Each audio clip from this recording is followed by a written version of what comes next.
Pero a ver, si el objetivo principal es ser el más rápido en esos primeros 5 metros tras el pitido del árbitro, pues la lógica más básica nos dictaría que lo mejor es salir y practicar corriendo a toda velocidad, ¿no? Claro, el sentido común te dice eso. Exacto.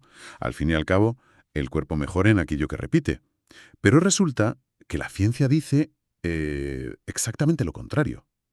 Para correr más rápido al inicio de un sprint, la clave podría estar en dejar de correr por un momento Ujú. y empezar a levantar cantidades masivas de hierro en el gimnasio. Así que, bienvenidos a este análisis a fondo. Hoy nuestra misión es desmentir esos típicos mitos de vestuario y descubrir qué es lo que realmente hace que quienes juegan al fútbol sean más veloces y salten más alto. Pues es un punto de partida excelente, porque, a ver, en el mundo del deporte de élite hay muchísimo ruido. Madre mía, ya te digo. Sí, sí.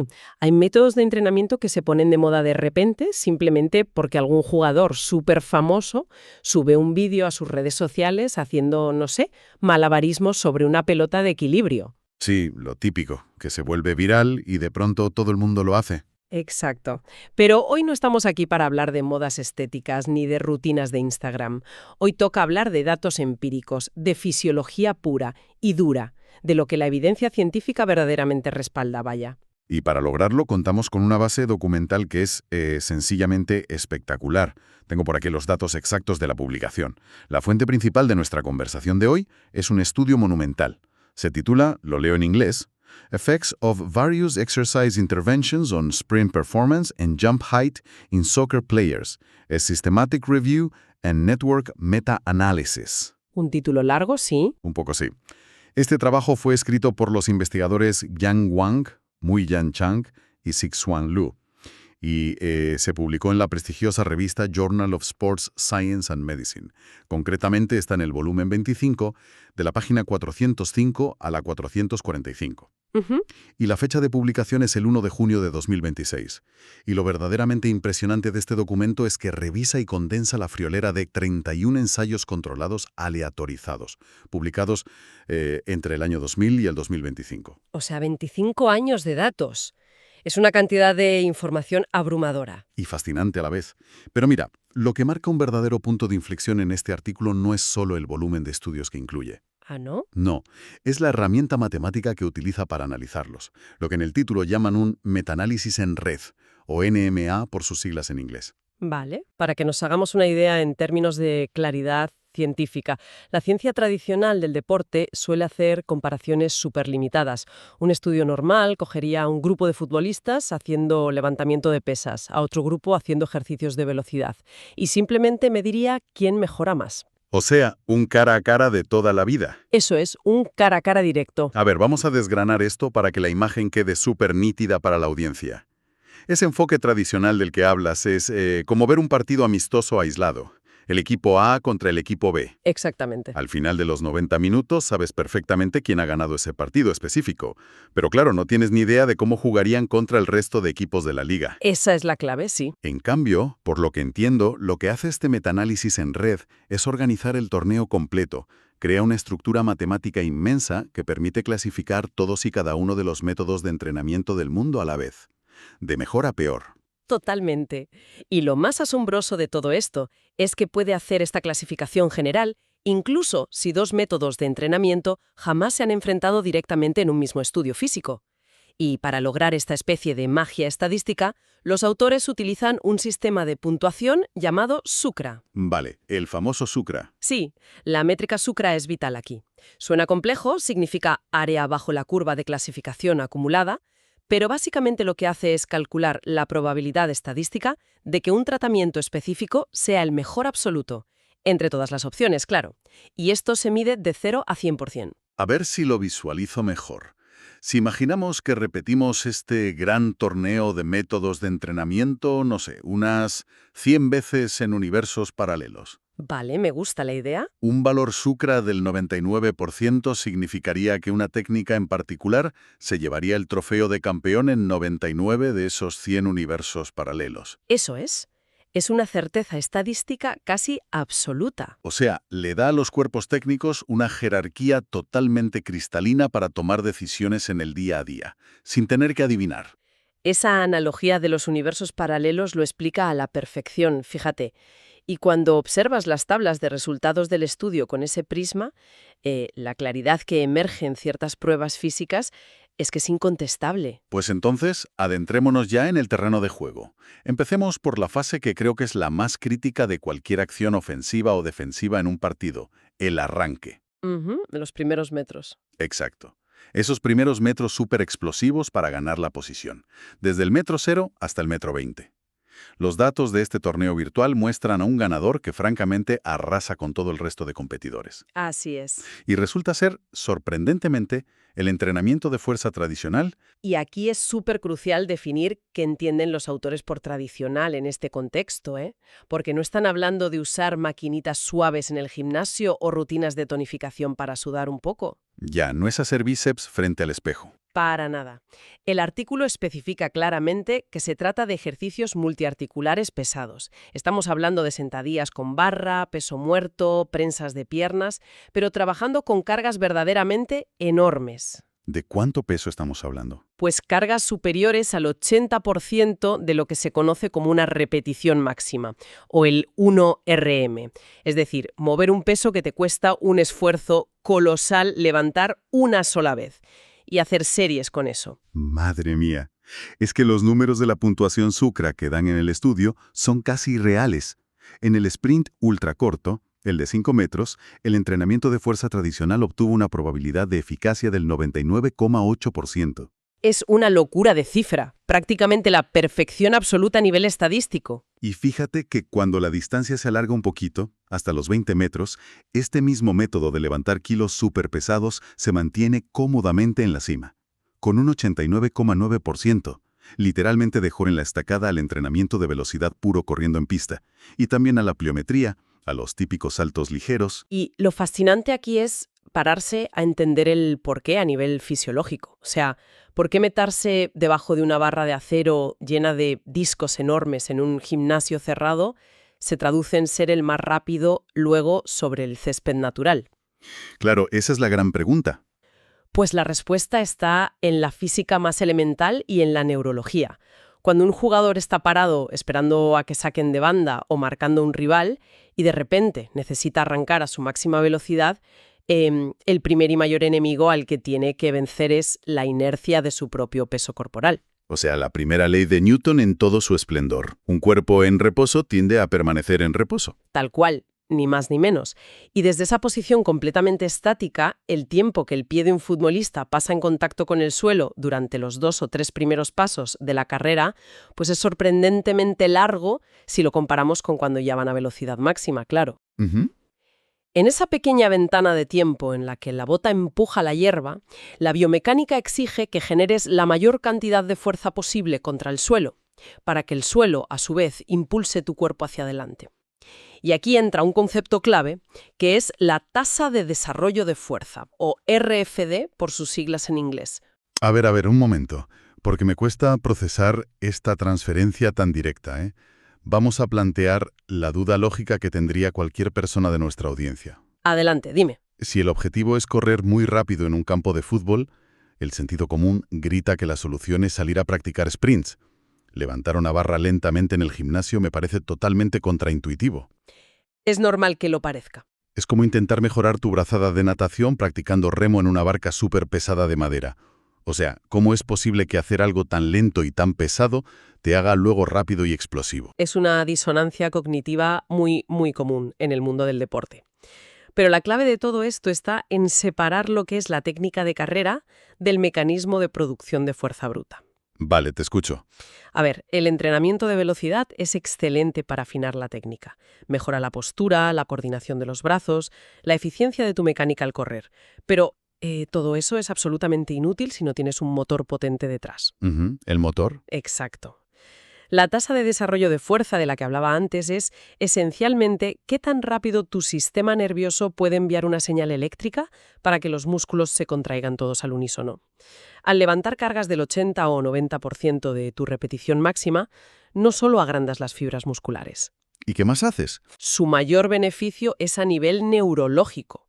Le enseñas a tu cerebro a reclutar las unidades motoras de contracción rápida de forma simultánea. de golpe. Vale, entendido. O sea, imaginemos que los músculos de las piernas son un gran coro de cantantes. Si toda cantante empieza a cantar en un microsegundo distinto, pues el sonido es un murmullo desordenado, un desastre. Exacto. No hay potencia en ese sonido. Pero al levantar esos pesos extremos, lo que estás haciendo es entrenar al director de la orquesta, que sería el cerebro, para que ordene a todo el coro gritar a su máxima capacidad exactamente en el mismo milisegundo. Y ese grito unificado es el empuje brutal contra el suelo que te saca de estar parado. Oye, me parece una ilustración biomecánica impecable, de verdad. Fíjate que en esos primeros 5 a 20 metros, la mecánica del cuerpo humano opera casi exclusivamente en fase de aceleración. Con el cuerpo echado hacia adelante, ¿no? Eso es. El torso del deportista está muy inclinado hacia adelante, parece que se va a caer, y las acciones musculares ahí son predominantemente concéntricas. ¿Concéntricas? Sí, es decir, los cuádriceps y los glúteos se acortan generando una tensión tremenda, que es exactamente el mismo tipo de contracción muscular y la misma cadena cinética que experimentas al empujar una sentadilla súper pesada desde el fondo hacia arriba. Claro. Y aquí es donde entra la típica analogía del motor gigante. Si pensamos en un camión de gran tonelaje que necesita arrancar desde un semáforo en rojo para mover toda esa masa inerte desde el kilómetro cero, pues no sirve de absolutamente nada tener la carrocería más aerodinámica del mercado. De nada te sirve, ¿no? Lo que necesitas imperiosamente es el motor diésel más grande, potente y brutal que exista. El entrenamiento de velocidad pura sería pulir la aerodinámica de ese camión, que es algo que, bueno, será muy útil más adelante. Exacto. Pero el entrenamiento de fuerza pesada tradicional es lo que construye ese motor gigantesco para romper la inercia inicial. Es exactamente eso. Sin embargo, y como bien sugiere tu analogía del camión, la fase de arranque no dura para siempre. Menos mal. Claro, una vez vencida esa inercia inicial, la dinámica del movimiento cambia drásticamente. Y eso nos lleva al punto de inflexión donde los datos de este metaanálisis se vuelven, de verdad, sumamente enigmáticos. Hablamos de la transición biomecánica. ¿Qué pasa exactamente cuando pasamos la frontera de esos 20 metros y llegamos a las distancias largas, a los 30 y 40 metros, donde ya se alcanza la velocidad máxima, absoluta? Pues si conectamos esto con el panorama general de la carrera humana, al superar los 20 o 25 metros, ocurre una metamorfosis total en la postura.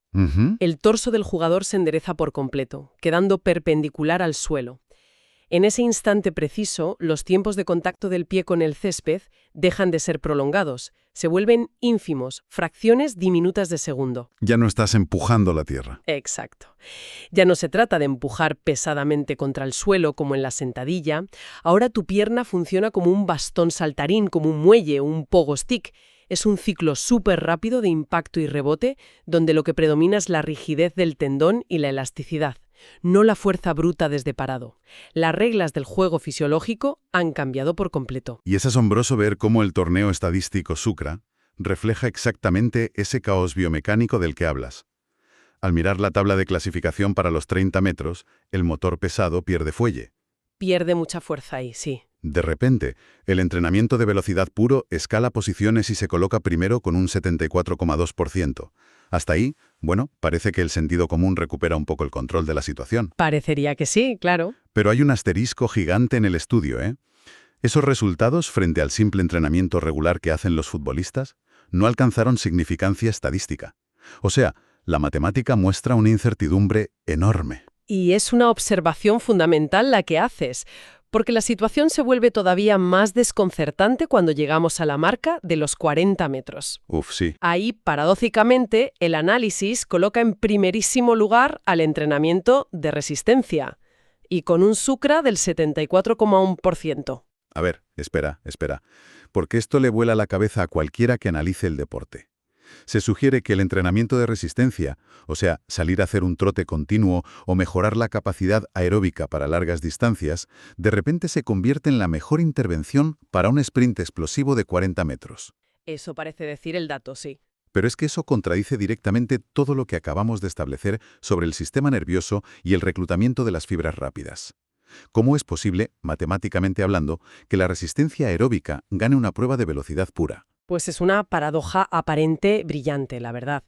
Pero aquí hay que aplicar el rigor científico y entender qué es lo que miden realmente esos 40 metros.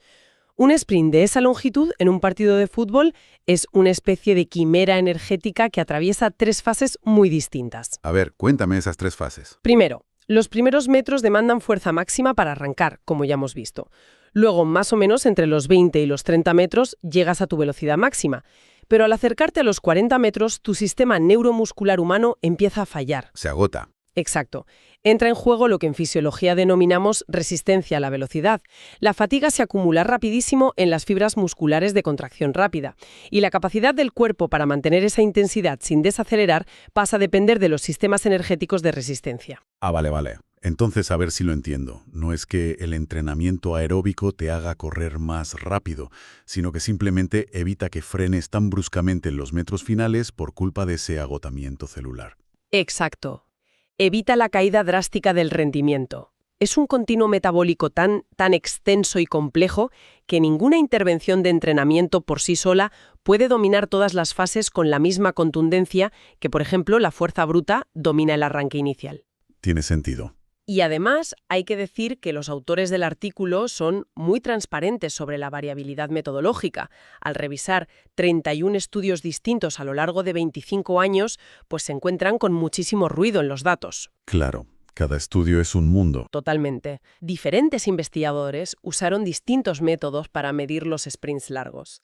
Algunos usaban células fotoeléctricas láser, otros hacían análisis de vídeo después de los partidos, unos corrían sobre césped natural húmedo, otros en pistas de atletismo sintéticas. Todo eso suma ruido.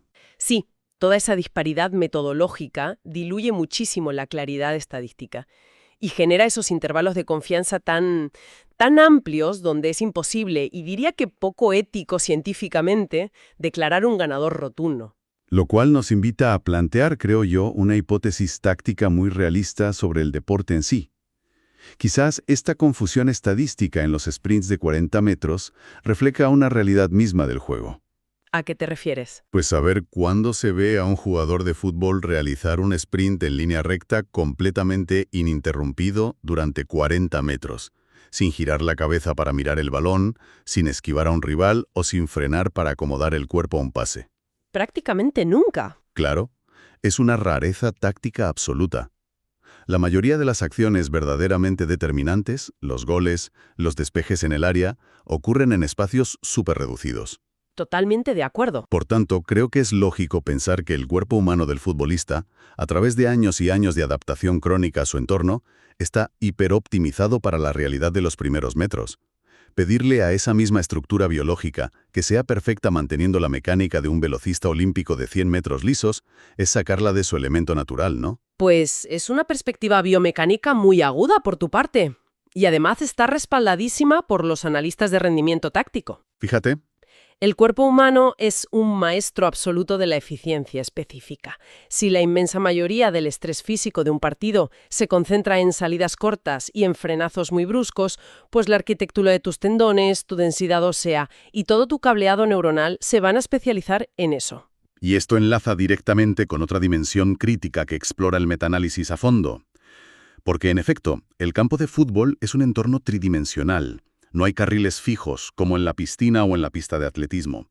El balón vuela, hay disputas aéreas constantes y los rivales te imponen cambios de dirección impredecibles a cada segundo.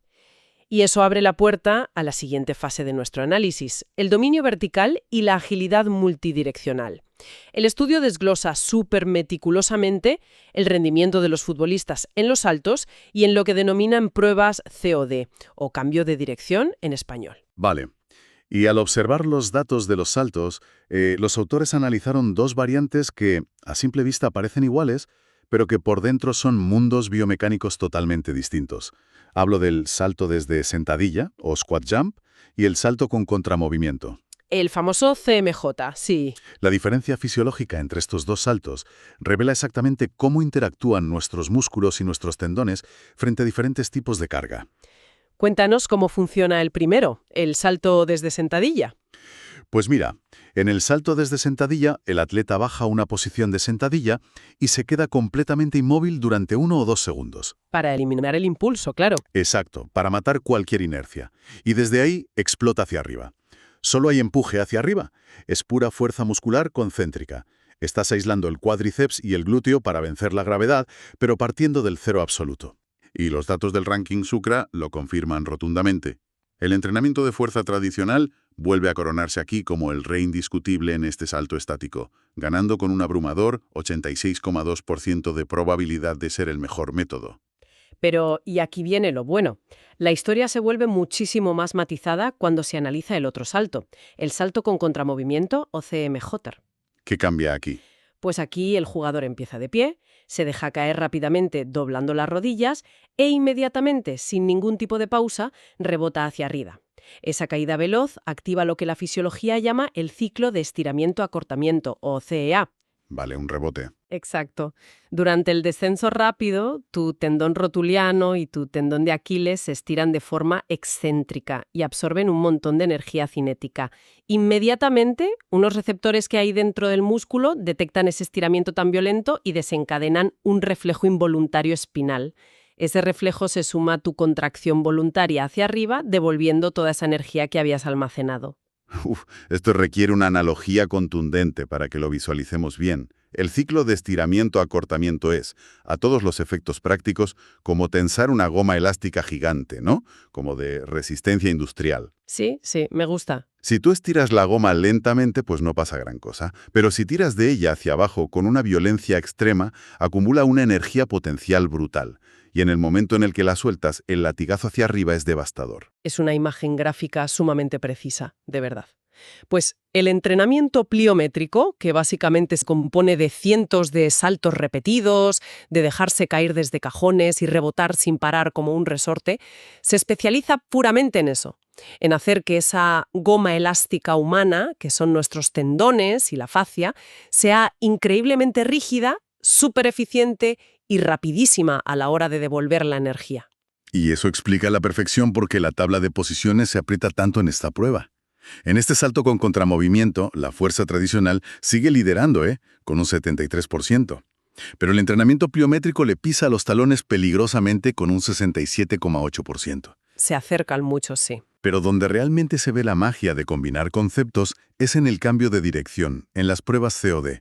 Pensemos en una situación real. Si un lateral derecho viene corriendo a toda velocidad hacia su propia portería, y de repente el extremo rival le recorta bruscamente hacia el centro. Ese lateral tiene que clavar los tacos en el suelo, frenar toda su masa corporal en seco, absorber ese impacto monumental, sin romperse la rodilla, claro. Importantísimo, sí. Y luego tiene que volver a acelerar en la otra dirección. Es posiblemente la acción mecánica más estresante y exigente de todo el deporte. Exacto. Entonces, al pensar en frenar de golpe y volver a salir disparado, nos resulta completamente lógico que en el torneo Sucra haya habido casi un empate técnico entre ambos métodos. Totalmente. Tenemos a la fuerza tradicional puntuando un 83,8% y a la pliometría con un altísimo 81,4%. O sea, es como ensamblar el coche de Fórmula 1 perfecto. A ver esa analogía. Pues que necesitas los frenos cerámicos más masivos y resistentes del mundo para poder clavar el coche en la curva, ¿verdad? Y eso te lo da la tolerancia estructural que ganas levantando pesas súper pesadas. Pero a la vez, necesitas una suspensión ultra reactiva que te expulse de la curva al instante. Y esas son las gomas elásticas que forja la pliometría. Básicamente necesitas frenos infalibles y resortes explosivos al mismo tiempo. Oye, el cruce de conceptos es sencillamente brillante. Y te diré que la ciencia biomecánica lo respalda por completo. La fuerza tradicional proporciona esa integridad estructural necesaria para tolerar las inmensas fuerzas excéntricas de frenado. Hace que tus músculos no colapsen en ese momento crítico. Y por su parte, la pliometría afina el sistema nervioso para que todo ese calor y esa energía brutal que absorbes en la frenada no se desperdicie, sino que se canalice a través de los tendones en microsegundos para propulsar tu cuerpo hacia una nueva dirección. Queda clarísimo que no compiten entre sí. Son dos abordajes de las dos caras indispensables de la moneda de la agilidad. Lo cual nos conduce orgánicamente a establecer un consenso final para nuestra audiencia basado en esta montaña de evidencia empírica que hemos revisado hoy. Así es. Al dar un paso atrás y observar la totalidad de este inmenso metaanálisis en red, creo que la conclusión más sólida es que el entrenamiento de fuerza tradicional, es decir, levantar pesos sustanciales de verdad, se erige como el cimiento innegociable de todo deportista. Ofrece los beneficios más consistentes, fiables y sobre todo matemáticamente comprobados, tanto para la aceleración crítica en distancias cortas como para el rendimiento puro en despegues verticales. Y es súper vital mencionar que los autores también evaluaron las mejoras en la fuerza máxima absoluta, el famoso 1RM, y la evidencia allí apoya esta misma conclusión. Al final del día, construir una base de fuerza máxima eleva el techo de todo tu potencial explosivo como deportista. Y esta síntesis resulta de una importancia monumental para la realidad diaria en los campos de entrenamiento. El contexto actual del deporte de élite implica unos calendarios que son absolutamente asfixiantes. Una barbaridad. Los equipos de primer nivel afrontan competiciones europeas, copas domésticas, compromisos de las selecciones, llegan a disputar hasta 3 encuentros semanales. Sí, apenas hay tiempo para entrenar, solo para recuperar. Claro, el margen de tiempo real del que dispone un preparador físico para someter a la plantilla a verdaderas cargas de entrenamiento, sin arriesgar lesiones por sobreentrenamiento, es microscópico.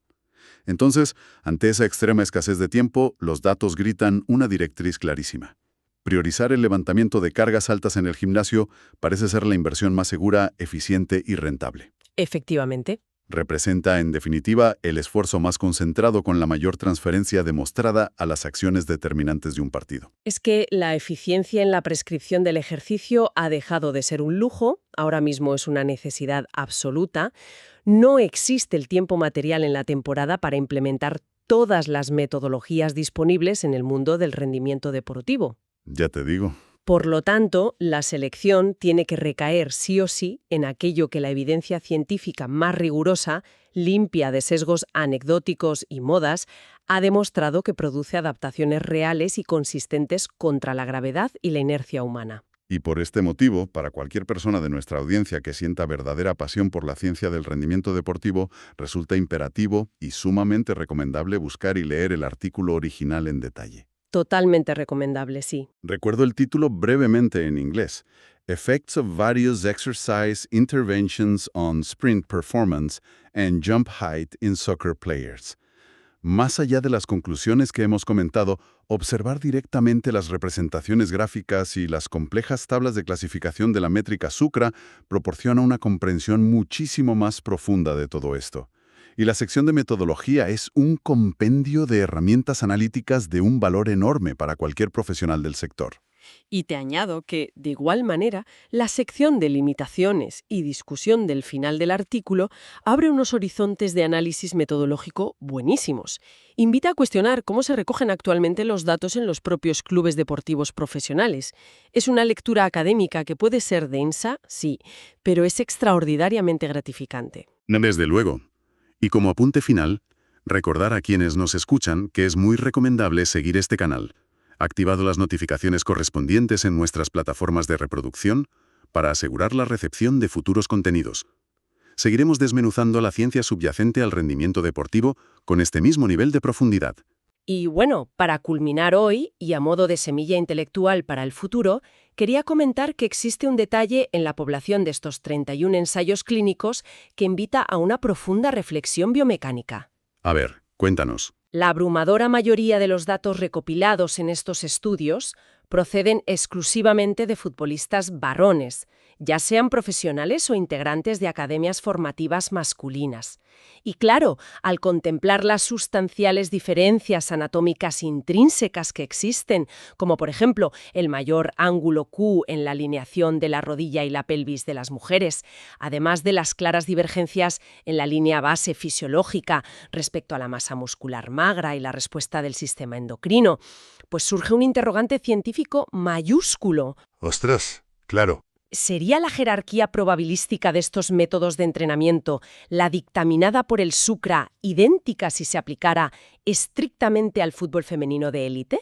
Es decir, ¿respondería la arquitectura tendinosa y neuromuscular femenina de manera distinta, otorgando quizás mayor prevalencia a la pliometría frente a la fuerza pesada? ¿O redefiniendo las cargas óptimas de fuerza máxima? Es una grandísima pregunta. Esta incógnita representa con total certeza la próxima y apasionante frontera investigativa dentro de la fisiología deportiva internacional. Es una respuesta que la comunidad científica necesita explorar con rigor analítico urgentemente.